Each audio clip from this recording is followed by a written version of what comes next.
Hi, my name's Monique Woodward and this is another episode of Community Designs. Today we're at Farm Vigano in City of Whittlesea. I'm joined by Ross Turnbull, Executive Officer for Working Heritage. Ross, tell us about this orchard.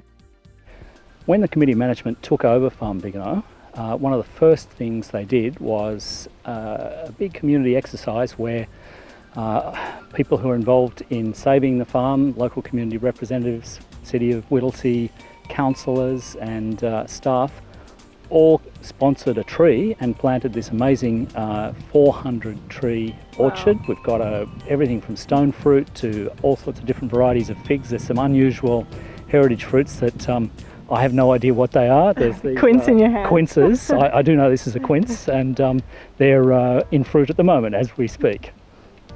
Should we head up to the terrace? Fantastic idea.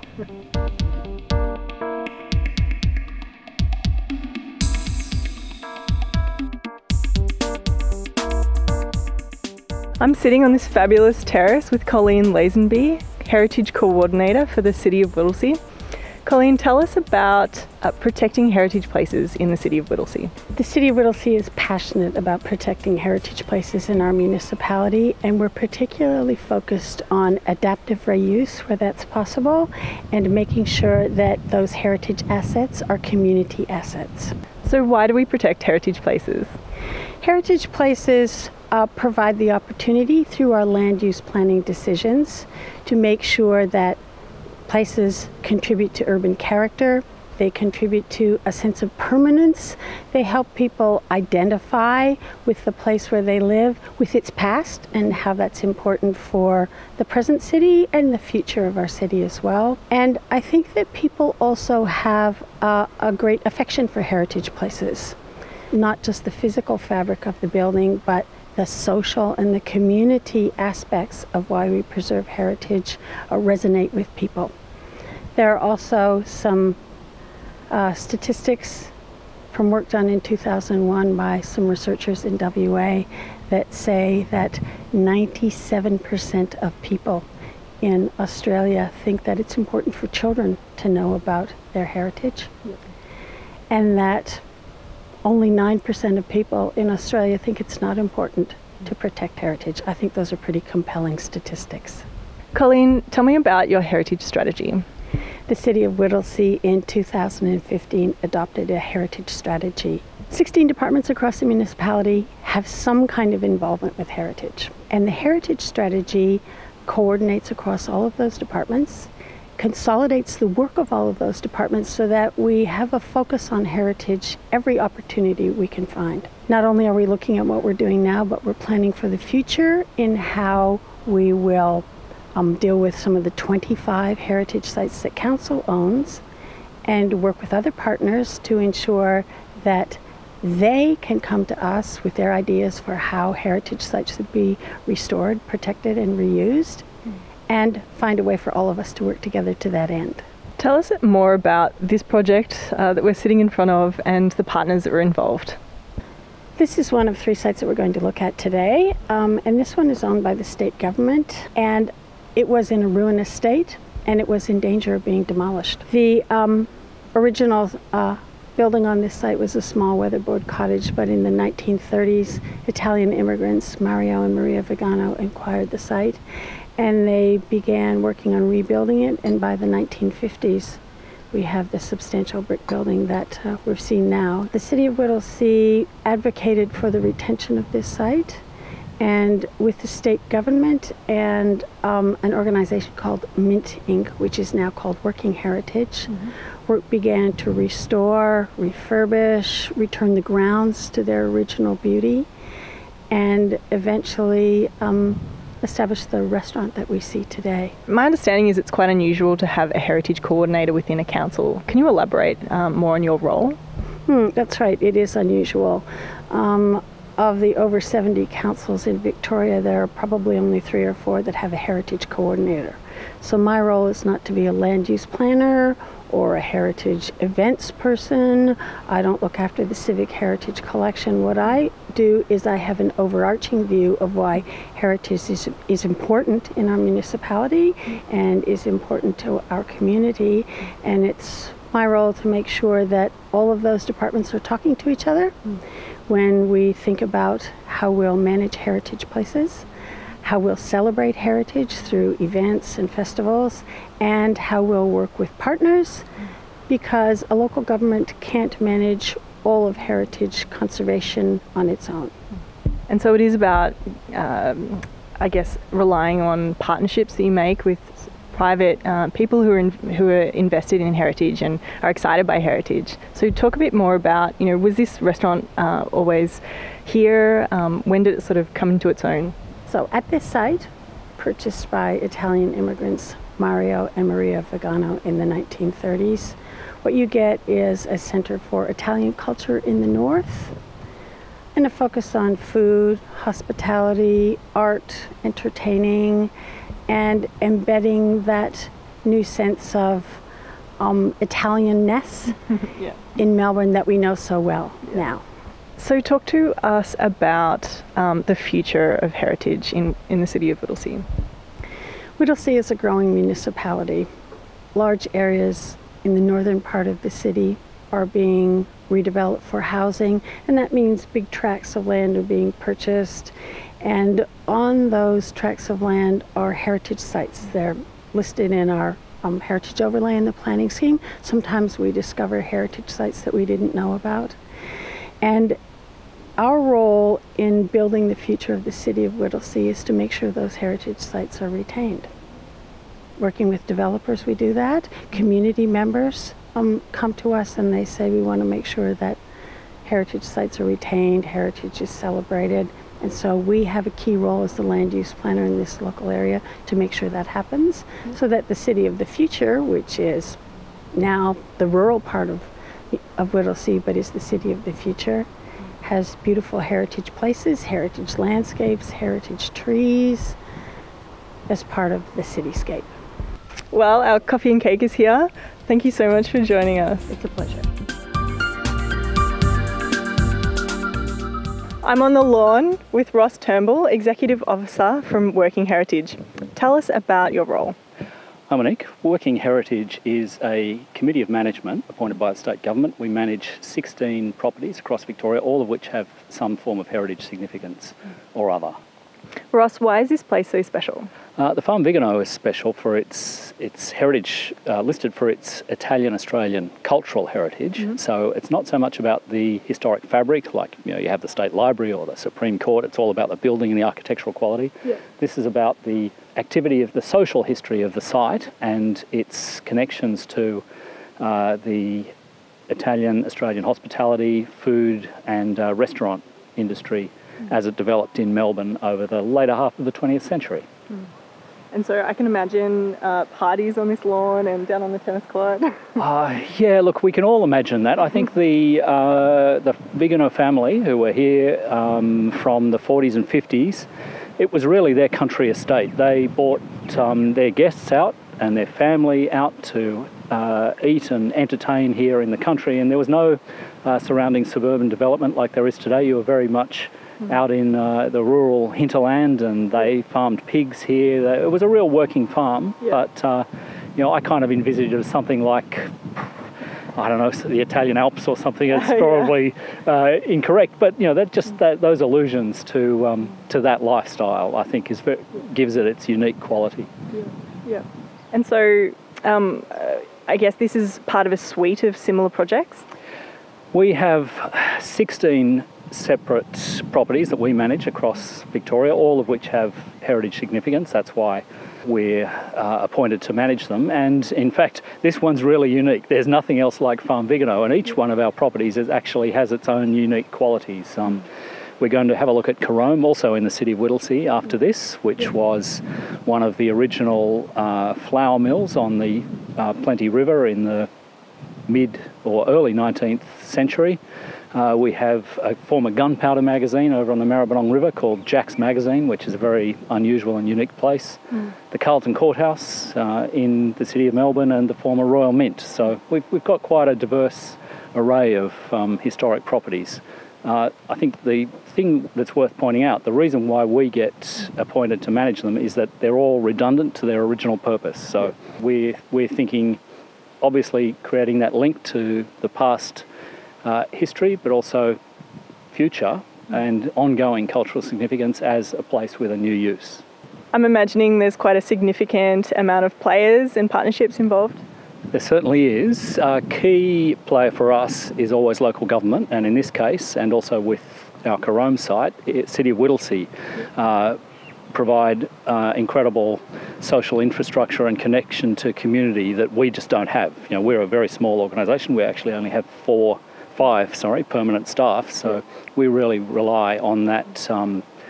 All of the social capital and connection and infrastructure that council bring, and City of Whittlesea, of course, from councillors and staff were instrumental in preserving Farm Vigano for future use, so they really need to be acknowledged in that area. So should we head to one of those other sites? Let's do it. Cool.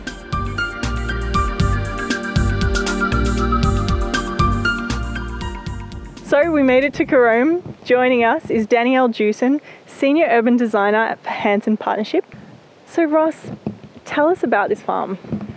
Carome is the site of an 1830s flour mill built back in the day in post-colonial Melbourne, when this was the granary, the wheat growing area of the early colony. We've been managing it for about 10-15 years now. The house was derelict. Parks Victoria were the managers. They weren't sure what to do with it. We had succeeded in taking over other historic properties, and it was felt that we were the right people to move in here. So the project was obviously ripe for renewal. Tell us about this project and your role. So Hanson's role was really to do with understanding the background of the site. So that included not only existing conditions of the buildings behind us, but also what brings it all together, which includes the landscape around us, views to the Plenty River, and obviously the pastoral frontage that we have in front of us. So once we had a series of background mappings, we went to the community, and so that process was a series of conversations with council, local residents, to understand what the opportunities and issues were for the site. And so once we prepared the issues and opportunities, we were able to start to identify key projects which could really bring this site to the community and offer a range of services and activities. And so this was obviously in partnership with the City of Whittlesea? Yes, it was, and obviously Working Heritage. And so what's the sort of aim for this? Is there a new pathway coming through, a new frontage? So the key projects for this site are obviously to identify the site from its driveway entry, so people know where they are as soon as they hit the site, and bringing people around the front from the existing driveway along a shared path to cut through the beautiful Carome homestead and then through to the existing Parks Victoria Trail to the north. And with that, there's also plans for a series of wayfinding that will help people to navigate through the site, whether it's to the community garden, to the agricultural sheds, or to this homestead for whether there's a cafe. So there's kangaroos just in front of us. Tell us about them. Well, the kangaroos are really important to the site, and I guess what's really important about the site management plan is that we're retaining the fabric that's here, and it's not about developing or building buildings, but it's about celebrating what's here. And often the way to do that is by paring back things that aren't required, that don't need to be in the way, that allow us to celebrate these exciting characteristics, whether it is built form or wildlife in the distance. And so there is also a community garden out the back. Yeah, so the community garden was already going when we started the project, and what was quite interesting that during the consultation process, local residents came to the site and found the community garden was already running and jumped on the opportunity to join straight away. So the garden has grown in tandem with the site management plan, and Ross would obviously know that they're incorporated now. Indeed they are, and we're actually looking to expand the current area of the community garden as identified or set out in the site management plan.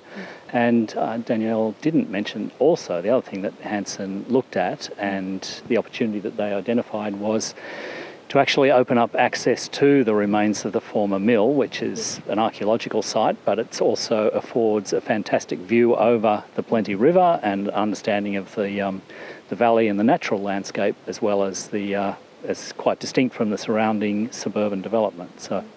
So Danielle, tell us about the site management plan. The site management plan is really about place enhancing rather than place making. It's about celebrating the unique qualities of the site and the activities that already exist, so we can also facilitate new activities which are complementary to what's existing. This place will serve a really important purpose for the existing residential community and the future residential community as Whittlesea continues to grow. So we really see this as a place where people can come and gather and connect with one another, where we've got really new communities. Because it obviously will become quite important parkland for the area moving forward. Yes, it will. We're sited between the Plenty River Parklands, which is managed by Parks Victoria, so this will complement the existing activities that occur to the north and south of us as we move along the Plenty River corridor. And, you know, this cafe that we have behind us is obviously used by a lot of locals. Yeah, so the cafe really has grown through word of mouth and the local community and residents coming to this place and obviously eating here, but also experiencing what's around them, which is the river and the heritage buildings. So we really see as a site management plan really building on that to bring people here, not just for the cafe, but for other activities as well. Should we go inside and have some snacks? Sure. Sounds like a good idea. Cool. I'm sitting here with Samir Latif, owner of Pinepark Farm. Tell us why this house is so important. Well, thank you for having me. I guess the importance of this place starts from, this is the last of the surviving farms, complete farms intact. There are a lot of bluestone buildings in the Whittlesea Shire. This has very much intact dairy shed, farmer's shed, stables and the actual homestead. Yeah. That's where the significance of the place is, one of the last surviving intact farms. And I'd say it would be credit to Stockland and the City of Whittlesea for preserving the place, because this would have been probably earmarked for demolition and putting more housing. I think in the Stockland's vision of creating community hub rather than just simply sprawling with real estates, and so is the support of the City of Whittlesea. They've saw fit to preserve it and put it on their trust list and their heritage list to be preserved and activated as a community hub. So we restored the farmers' homestead behind us now. That was very much run down. That took a lot of blood and sweat. We also built a full commercial kitchen, allowed it to be run into a successful restaurant. In addition, the outbuildings at the back have been wouldn't say donated, but worked with the local community, such as the Friends of Eucalypt Association. They're running community gardens, they're running farmers market, and they'll also be running some gallery and studios, preserving some of the area's heritage. Yeah, this is obviously a passion project for you. Very much so. Actually, it's the fact that I've lived it for almost 2 years when from the grounds up. It does mean a lot. It's like you're growing your own baby. So to me, it's quite significant, yes, and quite emotionally attached to it. Yeah. And it's now Bluestone Kitchens. It is Bluestone Kitchen. It started off as a third place. Third place is a very common term in sociology, coined by an American sociologist, where everybody needs a first place, which is home, second place is work, and a third place where you can come in, mingle, and everybody's equal, everybody neutral, and this is accessible to all. So the initial intent of this place was, to me, very much a community hub. Yeah, the good old days when people used to go to the Saturday market, or could be the butcher shop or the hairdresser. People can gossip, can debate, can banter, and I guess that would be the heart and one of the core fundamental of community growth as well as democracy. Talk to us more about the background of this space. Well, the building was built in 1866 by early German settlers, the Hare family, Christian Hare. They migrated in 1856. And up until about 1975, when the two surviving brothers have sadly passed away, then changed hand until it came to Stockland. And then that, the rest is history. And so when did you buy the property? In 2012. And so when was it up and running as a cafe? 2013. And I, again, credit to, we had a lot of support from the council to get it up and running. They showed a lot of support in terms of getting the planning permit and getting the licenses to operate a successful cafe. And I think at the moment, our one of the key objectives we set ourselves, other than financial objective, was how much value do you add to the community. So actually we were measuring and monitoring advertisement going on for houses. So when you see a house advertised in the Eucalypt estate or even across the road, like the lifestyle village across the road, they actually do feature the cafe or the restaurant as an added value, say, walking distance to a gourmet cafe, to a beautiful Italian restaurant. That actually does add value to the area and to the community, which is something that was by design, not by by chance.